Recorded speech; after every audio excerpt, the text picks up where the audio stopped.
Now, today let's talk about 8 signs of a financial crisis that is about to happen in your life, and how exactly can you tame that? You see, you know what they say, even let's associate this financial crisis like a disease. Do you know what they say? If you do the screening, if you do the sort of, checkings way earlier before the disease becomes a little bit rampant, then you can be able to tame it. So the same case applies when it comes to the finances. So I'm going to share with you 8 signs, and these signs, if you can be able to tell them way before the financial crisis itself shows up to your doorstep, then you can be able to tame it and control it and diverge and redirect that energy towards somewhere else. And if you want to get this information, only thing that you need to do is to relax. Don't touch any button except the like button and also the subscription button. Hit those 2 buttons. Don't touch anything else. Just relax, okay? And watch this video to the end. Let's get into the business. Oh, and thank you for doing that. Now, here we are. Now, the very first sign of a financial crisis, it is called the precursor signs. The precursor sign simply means, for example, see, have you ever heard of people talking about, see, oh my goodness, before I got married, I saw a certain red flag somewhere, I disregarded it, I thought they will change. The same case when it comes to financial crisis. See, there are signs that you can be able to tell. Those are the pre-signs of a financial crisis, the pre-signs. For example, you realize you save nothing. 2, you are a consumer mindset. 3, you do not have any budget of yourself. 4, you actually sometimes function of you borrowing because you want to borrow, and the borrowing that you're making not on the purposes of investments, but on the purposes of consuming. You are borrowing to pay school fees, you are borrowing to pay rent, you are borrowing to buy flour, you are borrowing to... You get the thing? So those are precursor signs. Those are, and when we're talking about the precursor signs, you are not on crisis yet. Everything runs okay, everything runs soon, but you can tell something is not running way supposed to be out there. All right? That is the precursor sign. Nothing to talk much about here. As we progress, you'll be able to see, oh my goodness, now things are actually trying time to do what? Unfolding. Now we got the second sign, is called the denial and ignorance. And if you want to know somebody that's about to face the financial crisis, not only financial crisis, but also anything related to just regret in life, denial and ignorance. See, the denial is like, hey, I'm not like that. You see, you can't do that. You see, I'm okay. I'm running okay. You ask them, hey, is everything good with me? Yeah, everything is okay. Don't worry. You get the thing. And then the ignorance. Why would you advise us? Don't you have anything to do? Why would you be here? Why don't you talk about anything else? You see, that's how the world is. So the moment you're acting on the denial and you have something called the, what we call it, the ignorance part of you, because the ignorance is usually the genesis of a fall, not only on the financial perspective, but even generally in life. So when you behave, see, by the way, the moment you realize that you have a problem, for example, is for those who deal with mental health and psychology and what have you, the moment you talk with an individual and then they are on the denial phase, then that's the time you realize indeed they are what? They are guilty of what you are accusing them, or they are guilty of what you actually are trying to find out of them, because it starts with the denial.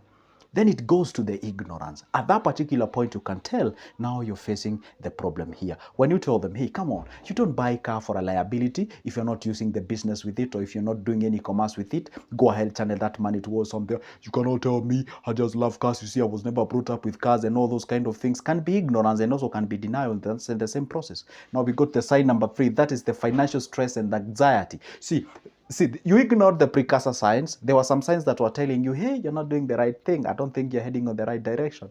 I think you should supposed to change the route, using the different route. I think you're not supposed to borrow to eat. You're not supposed to borrow to do this, and this is how you're saving nothing. Do you have a budget? No, I do not have it.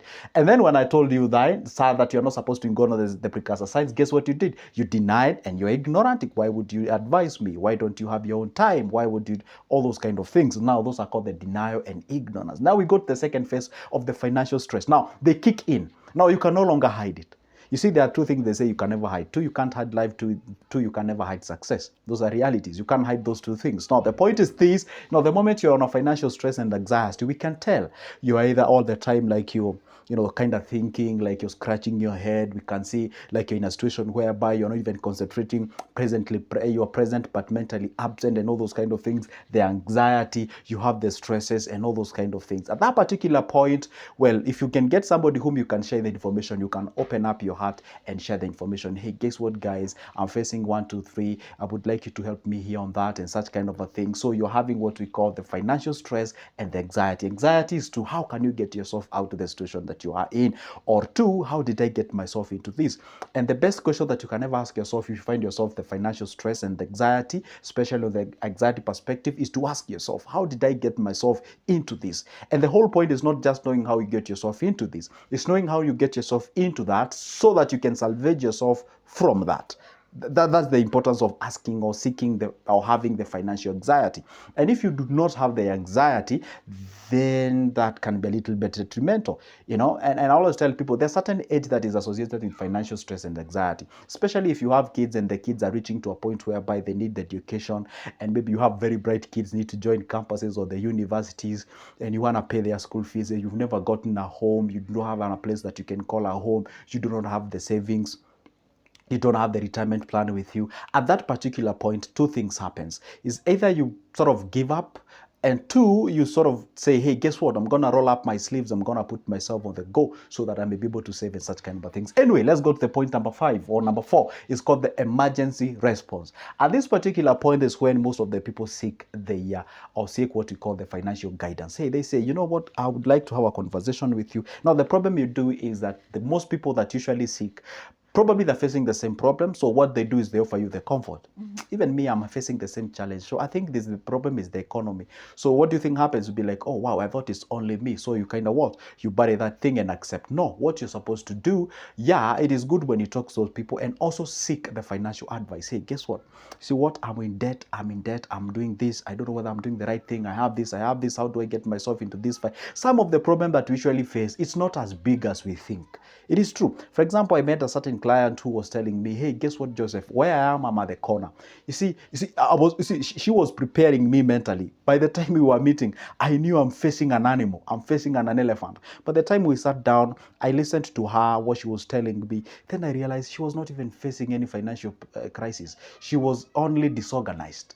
You see, you can confuse sometimes financial crisis with disorganization. She was only disorganized. She had some properties, some little bit of cash flow and all those kind of things. Then when we put things on the table, and then she was like, oh my goodness, I didn't even realize that can actually work. That is exactly how it works. That is how we go about it. So the point should be, sometimes when you seek help, you kind of get a different thought and a different sort of a pumping information so that you can be able to tell, wow, so I'm doing the right thing or I'm not doing the right thing. You need a little bit of organization. Sometimes it's true, you can be on a really crisis whereby you need contemplation of what you can be able to do. And for that, if you dare call me, and my number is always on the description of this specific video, you can shoot me a call. I offer these services. What I do most is to listen you first. I listen you. Once I listen you, we put things on the table where we dissect everything in an openness. And once we do that, then we reorganize ourselves so that we can be able to attack the challenges that we have on the table and be able to incorporate the opportunities that we have, leverage on them so that we can salvage ourselves out of the situation that we are in. All right? So you're going to take that number? Absolutely. It's on the description of this specific video. Shoot me a call for just a cup of coffee's price, okay? Let's go on. Now, the other thing is after going to the emergency response, now that's where you contact the people, you talk to people, all those kind of things, okay? Now, but sometimes this emergency response can be messy, and I really hope you never go messy way. Now, the 5th one is about assessment and reality check. See, now this is where we sit down and then you start accepting the reality about your life. This is where now the ignorance is no longer working. The chest thumping that you had during the denial phase is no longer there. You've taken your tail is between your legs. Now you're accepting the reality. I'm on a financial crisis. Usually when the reality dawns on you, I may not be able to pay my house rent again. I may not be able to, not again rather, but I'm not be able to pay my rent as of now. I may not be able to educate my kids as of now. I messed up. The investment option I took, it was not the best one. I lost this and this. Now you're doing what we call the assessment and the reality check. At that particular point, the acceptance starts to get in. And that's where we go to the next one, which is the point number 6 rather. Acceptance and the emotional turmoil. So the moment now you accept and appreciate the fact, oh my goodness, I'm already on crisis. This is who I am. This is the situation that I am in and what I can be able to do. Hey, see, at this particular point, this is when we say you're sitting on the fence. When you sit on fence, you can sleep in either way. You can go towards, hey, guess what? You can go towards appreciating the fact that all what you've gone through, it's actually a lesson and you can pick some lessons out of it, or you can decide be like, you throw the towel and say, it is what it is, I will never make it, it is who I am. You get into drugs, you get into alcohol, you get into uncontrollable life, then you have more multiple problems. You were never addict, you are an addict. You cannot even feed your addict. So what do you think will happen? You end up doing some things bad to the community. What do you think happens to the community? You see, you're getting more troubles. It's like you're realizing you're in a ditch. Instead of focusing on how you can get yourself out, you're digging deep and deep, thinking that you're salvaging yourself out of the situation, but you are not. Do you get what I'm saying? We continue. Now, after accepting this thing, then what happens? You do what? You seek help and support. This is where now, that's why I said, you can actually sleep in either way. You can sleep on the side of the support, the seeks help, or you can sleep on the other side. You'd be like, you see, if you're ignorant and you don't want to shake off the ignorance and the pride and the ego deep inside of you, you may not be able to seek help because you might think, hey, wow, in Swahili we say, wow, wamejisaidia. Have you salvaged your home before you think you can help me? And all sorts kind of things. You know, it's like teaching somebody about financial management. They ask you, now, have you managed yours? And all those kind of things. It can be a genuine question, but at the same time, it can actually be from a point of ignorance. So it is good to understand how it is actually thrown onto you so that you may be able to know how can you dodge it, or how can you attack it, or how can you hold the bull by its horn. See, it's good to understand that. So sometimes you can meet somebody who is financially stressed, who is actually has some mental problems. I remember there was a client, I won't share the details because they watch my videos every time. Wow. Hey, wow, this is tough.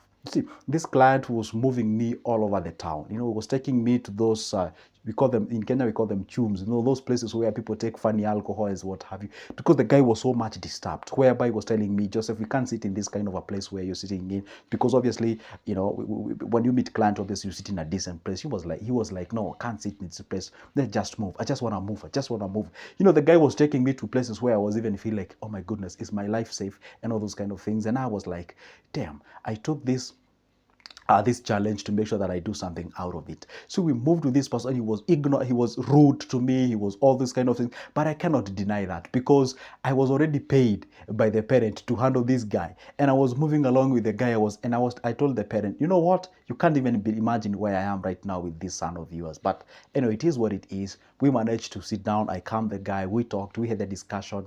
You can't even imagine how the session ends. Wow, it's quite amazing. I think I should make a whole video about how the session was, because up to date, I've never gotten such a challenge before, because that was so unique one. I'm going to make a whole video explaining about that. By the way, I said I'm going to be having some realities then, what have you. Maybe we can learn something out of it. So now, the last one is actually implementing a recovery plan. Implementing exactly that what we've had a discussion about it, so that at least you can salvage yourself and also getting yourself back on feet so that you can push life. Because, hey, this is life.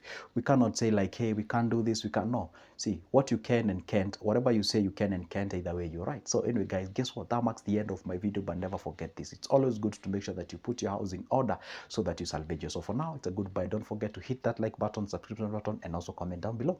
See you there.